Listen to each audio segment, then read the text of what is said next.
ये है एक ढोलपुर गांव। इस ढोलपुर गांव में बहुत ही प्यारे प्यारे लोग रहते हैं।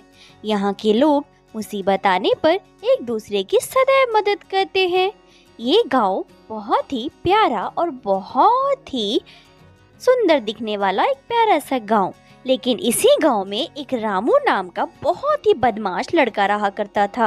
वह गांव के लोगों को हमेशा परेशान करता था। उसकी बदमाशियां इतनी ज्यादा थी कि गांव के लोग हमेशा उससे परेशान रहते थे। एक समय की बात है, रामू किसी खेत में बैठा सोच रहा था कि किस तरीके से अब गांव वालों को परेशान किया जाए। इसलिए वो एक जंगल में यानी एक खेत में बैठकर वो जोर जोर से चिल्लाने लगा, बचाओ बचाओ, मुझे कोई बचाओ, गांव में शेर घुस आया है, मुझे कोई शेर से बचाओ बचाओ। ये शेर बहुत ही ज्यादा खतरनाक है, अगर नहीं मुझे बचाओ, कोई मुझे बचाओ, मुझे बचाओ। इस बचाओ बचाओ की आवाज सुनकर गांव वाले दौड़े दौड़े उसे बचाने के लिए चले आते हैं। लेकिन रामू की बदमाशी जो है वो इस हद तक गिर जाती है कि लोग उस पे ना आओ देखते हैं और ना ही ताओ, और दौड़े दौड़े रामू की मदद करने के लिए चले आते हैं। गांव वालों को दौड़ते देख मानो ऐसा लग रहा था कि जैसे सच में गांव में शेर घुस आया हो।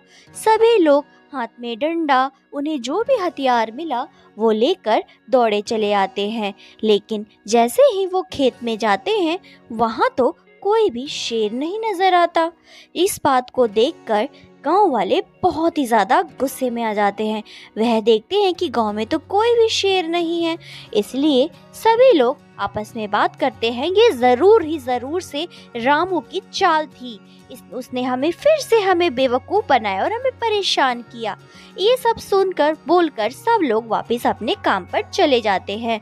कुछ दिन बीतने के बाद 2 से 3 दिन बीतने के बाद रामू फिर से कोई ना कोई शरारत करने के लिए सोचने लगता है। लेकिन इस बार रामू फिर से वही चाल चलता है और जोर जोर से चिल्लाता है, बचाओ बचाओ, मुझे कोई बचाओ, गांव वालों, गांव में शेर घुस आया है, मुझे बचाओ बचाओ। इस बार जिस समय रामू शेर शेर और बचाओ बचाओ चिल्ला रहा था, उसी समय अचानक असली का शेर चला आता है। रामू शेर को देखकर बहुत ही ज्यादा घबरा जाता है और इस बार वो और भी ज्यादा जोर से बचाओ बचाओ चिल्लाने लगता है। इसलिए उस गांव के लोग ये बात सुनते हैं। बचाओ बचाओ सुनकर सभी लोग इकट्ठा होते हैं, लेकिन कोई भी रामू की मदद करने के लिए नहीं दौड़ता। गांव के सभी लोग कहते हैं कि इस बार फिर से यह रामू की कोई ना कोई चाल होगी, इसलिए हमें उसकी मदद करने के लिए नहीं जाना चाहिए। ये बात सुनकर सभी लोग अपने काम पे वापस लौट जाते हैं और कुछ लोग अपने घर की ओर चल देते हैं। इस बार रामू की मदद करने के लिए कोई भी रामू के पास ना पहुंचा और इधर रामू शेर की चुंगल में बहुत बुरी तरह फंस चुका था।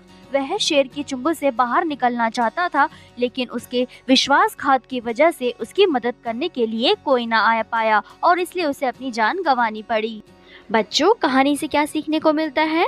ये सीखने को मिलता है कि बदमाशी वो करनी चाहिए जिससे हमें भविष्य में परेशानी ना हो और दूसरों को भी परेशानी ना हो। अगर आपको हमारी कहानी पसंद आए तो चैनल को लाइक एंड शेयर सब्सक्राइब जरूर करें। Bye bye, thanks for watching.